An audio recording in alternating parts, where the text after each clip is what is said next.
Well, hello everyone. It is the African Mermaid, and I have a bit of a different format today for us. I hope everyone is doing well and practicing intuition and self care. I happen to be a movie buff. I know some readers and other intuitives, they listen to music and they incorporate that into their reads. Um, I don't do that much. It's a different form of channeling. I don't really care for it, but I do garner quite a bit of what's going on in the world and what's even going on with me through movies.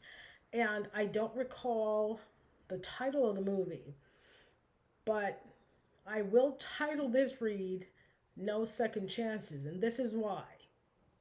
It doesn't matter how long you've been with someone, if you are legally tied to them, no second chances.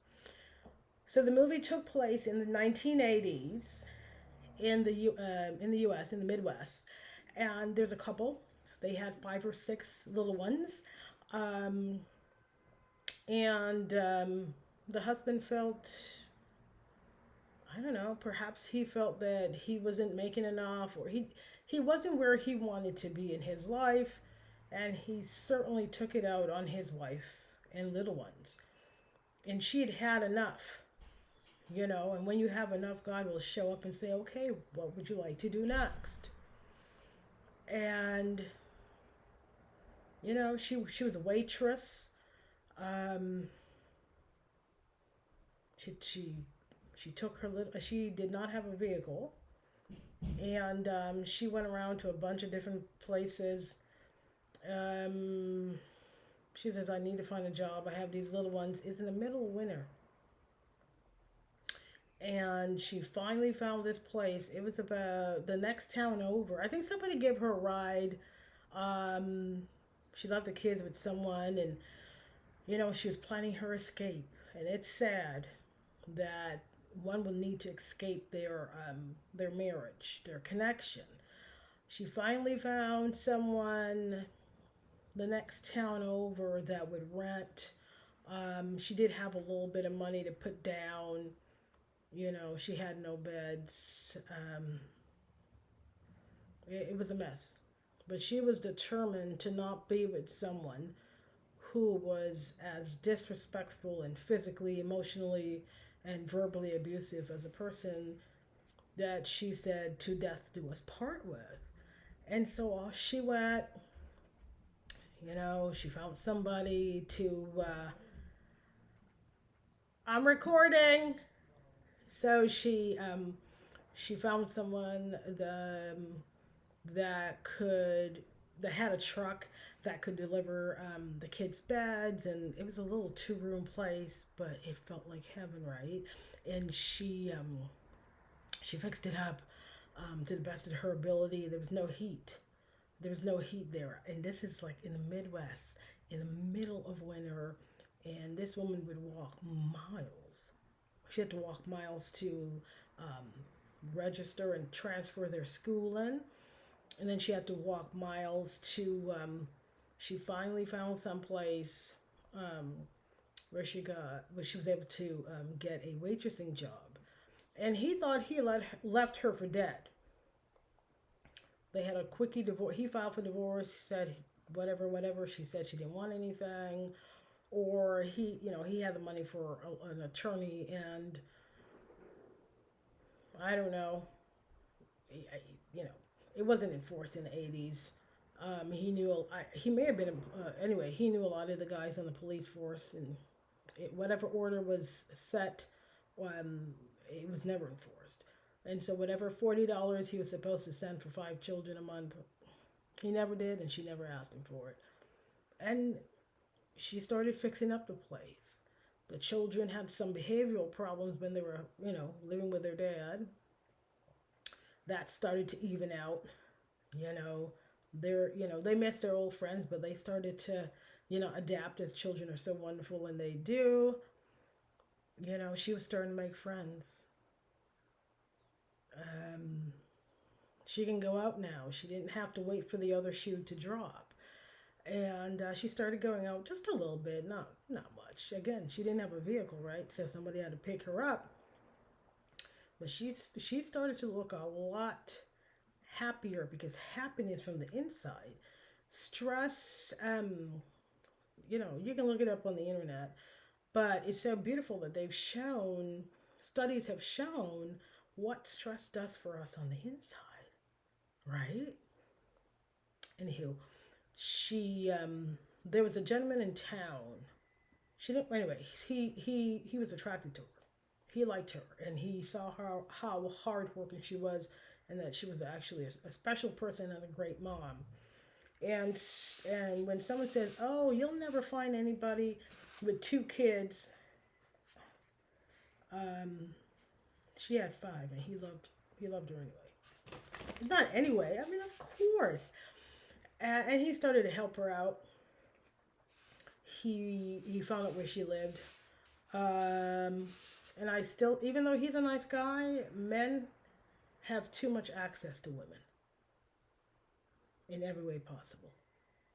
In every way possible. But he talked to her landlord, and he said, "Listen, I'm going to prepay 2 months of her rent, and I want you to fix this place up because it's a dump, and there are a lot of violations here."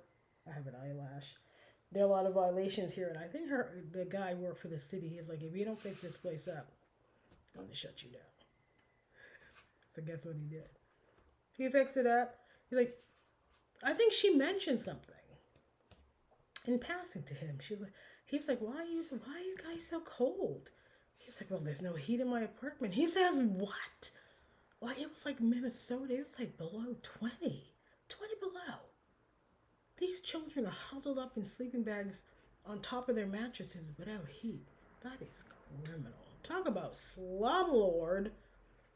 And she really didn't know who this guy was. He was one of the wealthiest guys in town. He just dressed in his jeans and his you know, the shirt that cowboys wear, and sometimes he wore his hat and boots, but he not only was he a bigwig, but he could have been the DA or whatever, and she got a better job. I think he was able to assist her um, with a city job because he had benefits. Um, it's nice that she worked at the diner, and then initially, see, we all need to move beyond where we are. Just because we start there doesn't mean we need to end and remain there.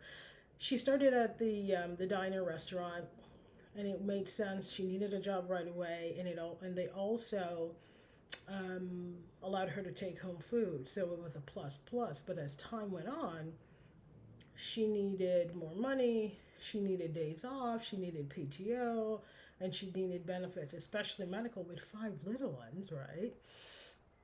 And so she was able to get a city job. Um, don't know. I don't remember his name, but anyway, they went on one date. No pressure, just sometimes just someone doing something nice for you and not wanting anything in return. They had a really nice date, and something happened to her or for her.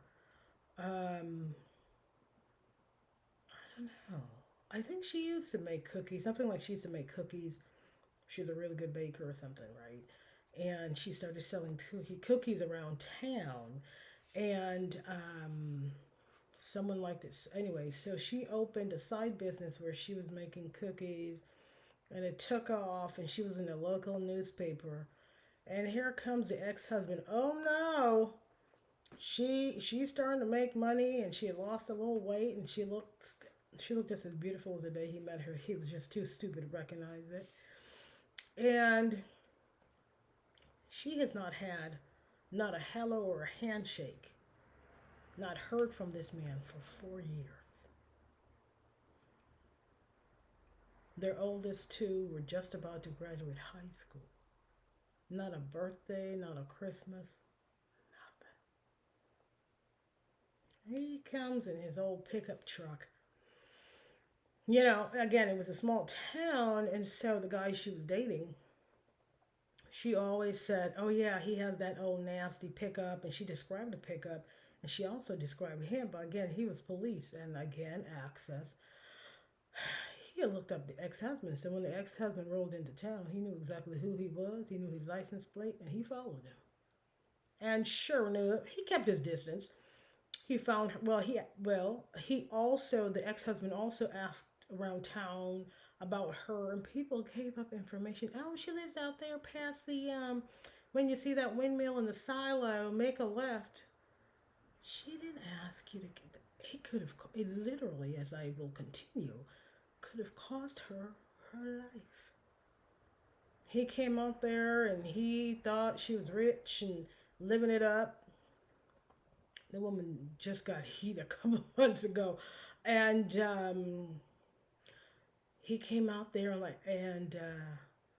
okay, he had not he has not paid child support in 4 years. He has not contacted or participated in any activities with his children. Has not given them so much as a birthday card in 4 years. And he literally came to the house with nothing. Not a bag of groceries, not some flowers, um, not a basketball, not a baseball um, mitt, because four of the children were boys.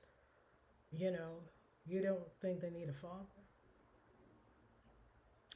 Anywho, he came out there and she recognized a truck coming down the road. It was an old country road, and she came out and she says, "Listen here, your father is coming in his truck. You know where the baseball bat is. If he gets violent with me again, you know what to do." Well, the boys are the oldest two are taller than he was now, but what an awful emotional situation to be put in, that you would have to strike your father to protect your mother's life. Awful. He came out, "Hey there, Gloria, you're looking spiffy," whatever he said. You know, she had no. Who would? She didn't respond. And he kept talking, and she says, "What do you want?" Cut the shit.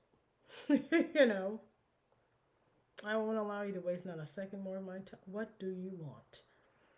And he was like, "I see you're doing good and you're making good money, and I just wanted to tell you that I'm sorry and I love you," and all this.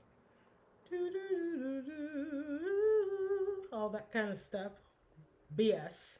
Gaslighting. Lies.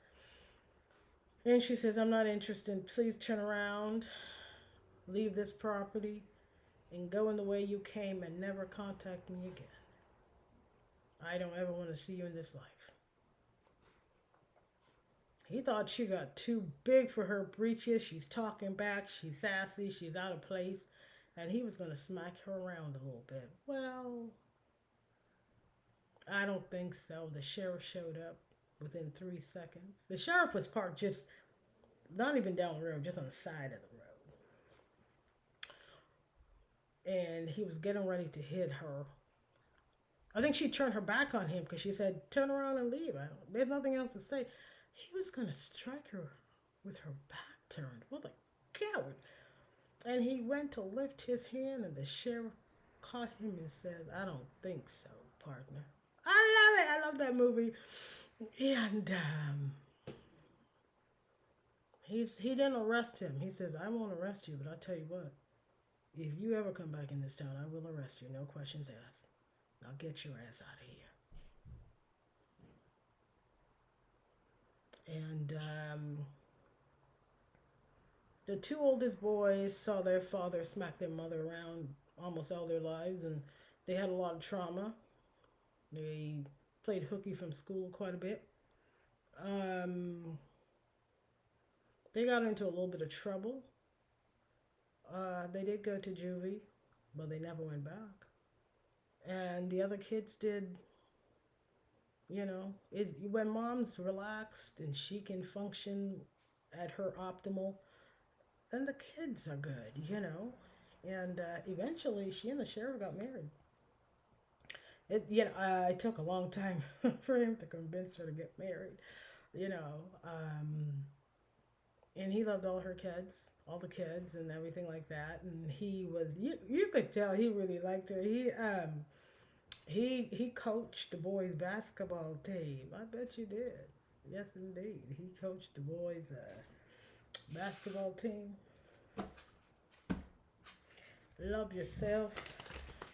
Have great standards, and just say no to BS. The former governor of Texas, Ann Richards, who's one of my sheroes, by the way. She was a guest actor, voice, on one of my favorite shows, King of the Hill. Go Longhorns. And and she says, when someone serves you what was it? When someone serves you humble pie, why go back for seconds? I agree. Anne was right there, and she's right. Yes, he's already pulled his pants down and mooned you. Don't let him do it twice. Don't do it twice. Like they would say in Jamaica, you do me dirty, and you want broke five of me too. I'm shuffling some goddess cards. I was inspired. I was watching some tennis from Paris, and the gentleman from Kazakhstan who won gold in, is it jiu-jitsu? Man, his country is so proud. And a little fencing. That was by accident. That one popped. I was like, ooh, click. But, the Olympics was started to have goodwill between nations. And I hope that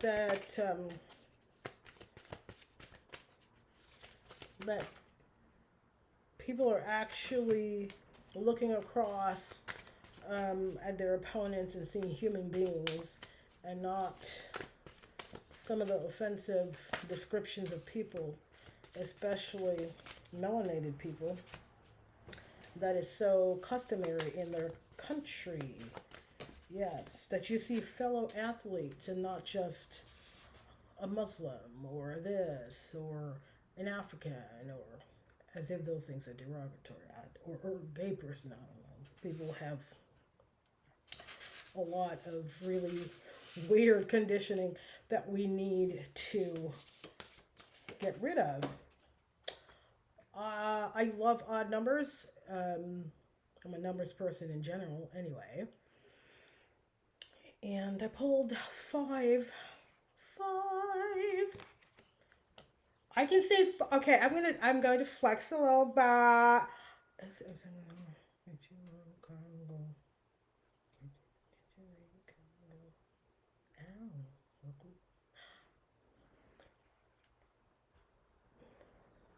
Maybe not.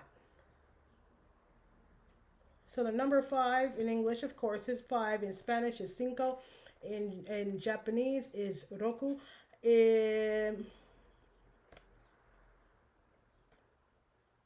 Yes. In Hindi is panch. Yes. Ichi ni san yon go. Is go. 5 is go, not roku. Roku is 6. I was like, Roku? No, Roku is 6. Go is 5. Thank you. I wanted to be an interpreter for the UN when I was younger. And back then, I was fluent in a few languages. I think I mentioned before that I had taught myself the West African language of Wolof, which is one of the official languages of the country of Senegal.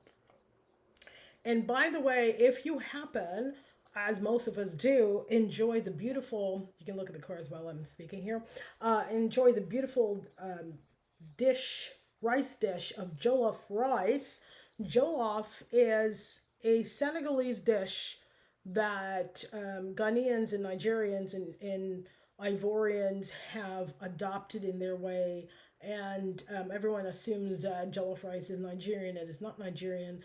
It is actually a Senegalese dish, and I've had it. It's very interesting because they put vegetables in theirs, which I like the vegetables, and they like the Ghanaians, they put chicken with theirs, and they tend to have a nice rich seafood stock, which I am quite partial to.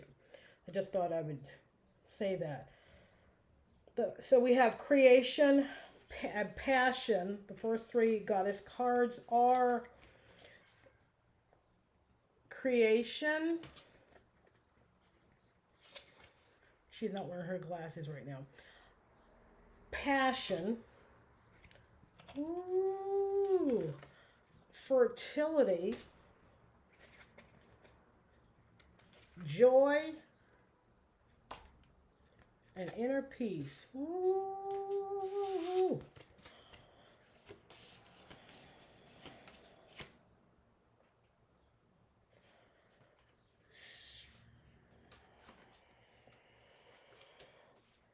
So basically, I'll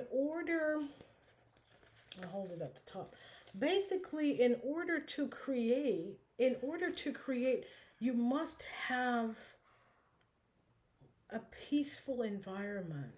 You must have, like, these are like this is a Sanskrit word for I am. I am changing. You never will again. I'm changing. So, to me, my interpretation of creativity, passion, and fertility. Well, first of all, you have to know what you want, and you have to know what you want, and you have to know whom you are. But for yourself and myself, whatever it is that you have been working on diligently, it is bringing you inner peace and joy. And a lot of people travel around the world and they go here and they do this and they do that, and that's all beautiful. But are you at peace within self? My necklace is it's just been radiating right over my heart chamber there. My rose quartz necklace. I am at peace. I know how beautiful a gift that is. That everything in your life is aligned. Your boundaries are firmly in place. You know that the word no is a complete sentence. Nothing else, in most cases, needs to be said after you say the word. I don't think so. My new thing is when someone says something to me that's pretty banal, I say I'm leaving the chat. I've left the chat.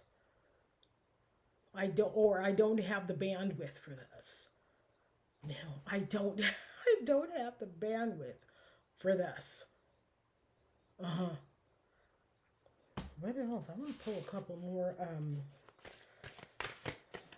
Yeah, like I said, I was watching the Olympics, and Spirit told me to relay that story, and I have quite a few videos to record. Sometimes I just we freestyle it, or I have a download that I need to expand on. Let's see. Resurrection, spirit, courage, and abundance. What did I say? If you want something you've never had, then you need to do something you've never done. Okay? And of course, something legal. Stop being. Come on. Okay, the Egyptian god Nut, who is the parents of. She's a mother of Osiris and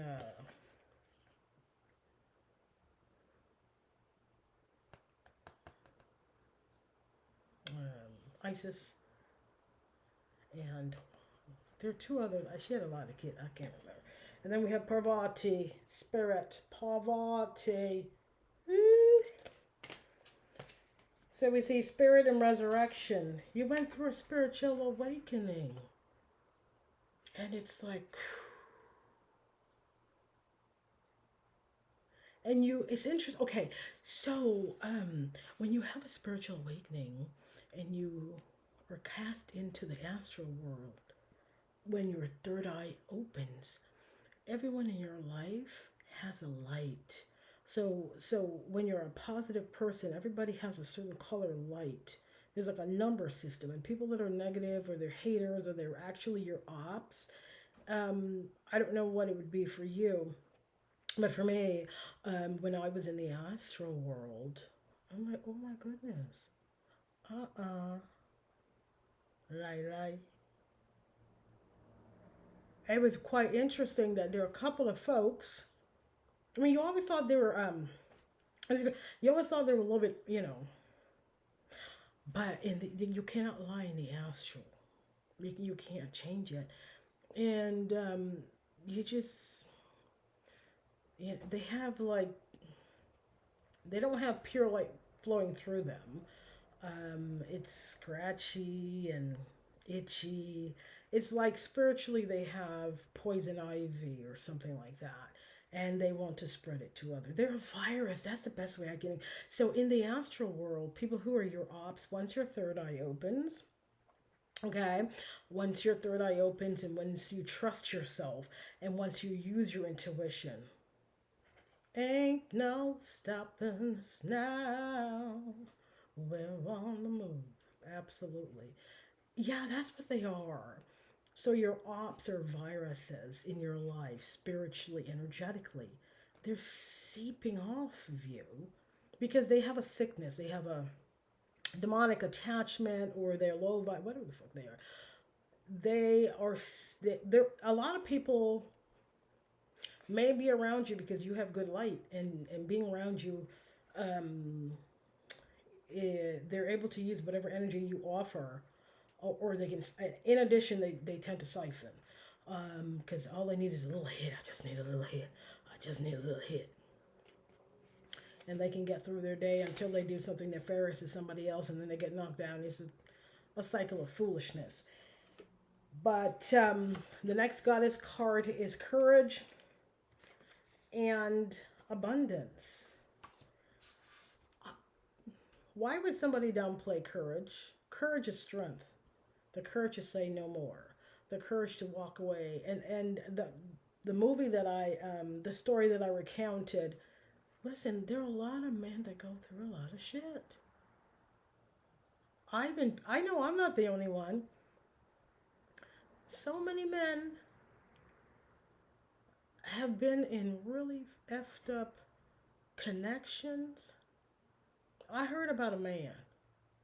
The man was married on paper because clearly they had 4 beautiful children. Not one of those children biologically were his. And if that was not disgusting enough, the woman he was married to was having a sexual relationship with both his biological father and his brother, and the brother and the father knew they both were sleeping with his wife, and they knew. I guess it was an inside joke that none of those kids were his. That man literally had to take time off. The level of deception is disgusting. Wow. Is somebody trying to scry? I think not. You have to return energy. Do not allow anybody to make your heart heavy. Send it back. especially somebody as low down. Who's a low down shame? Send that back, you know. But yeah, I will say this: if I was a man, I would never eat spaghetti from any. Stop eating spaghetti. Period. Literally, because somebody putting that period stuff in your food, baby. Don't eat any more spaghetti. Be careful who you eat from or who you eat. I'm telling you, they just sprinkle stuff down there. And it gets in your bloodstream, and be, be careful. Be careful. You know, I had to, I had to, I had some, I had a image come to me, a download, and I pulled out my pendulum. That, there are a couple of, not anymore, I don't know. There are a couple of readers on the YouTubes, and I've seen their channels over the years, and this one particular woman kept coming to me. And I'm like, is she the crazy person who's trying to siphon my energy? They say, uh-huh. I'm like, well. So you've gone through your spiritual healing. You had the courage to walk away from people, places, and things that no longer served your highest good. And now, guess what? Meow. Get ready for pleasure. Lots of it. Boats of it. You know why? Because it takes courage to be happy. And you had the inner strength to do what? Show me one more. To be persistent and do the work and move away from whatever training and conditioning you had as a child about race, about men, about women, about sexuality, about what your career should look like, and what your family should look like, and what your body should look like, and whatever else. You're like, erase, erase, erase, erase. You know when you had an etch a sketch? I'm showing my age, and I'm wiping um, because there's light here and it's pretty warm. But you know, I used to hate that damn thing as a kid because I just did, and etch a sketch, and I would shake that thing all the time because I'd make a mistake, and then and then I would just tip it a little bit, and then half of the stuff would erase, and that's just a little bit about me. And let's move on. But yes, or how you should, you know, some people feel you're not a good Christian if you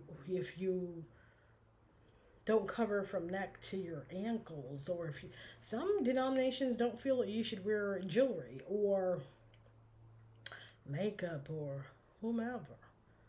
um it's okay, I'll allow it.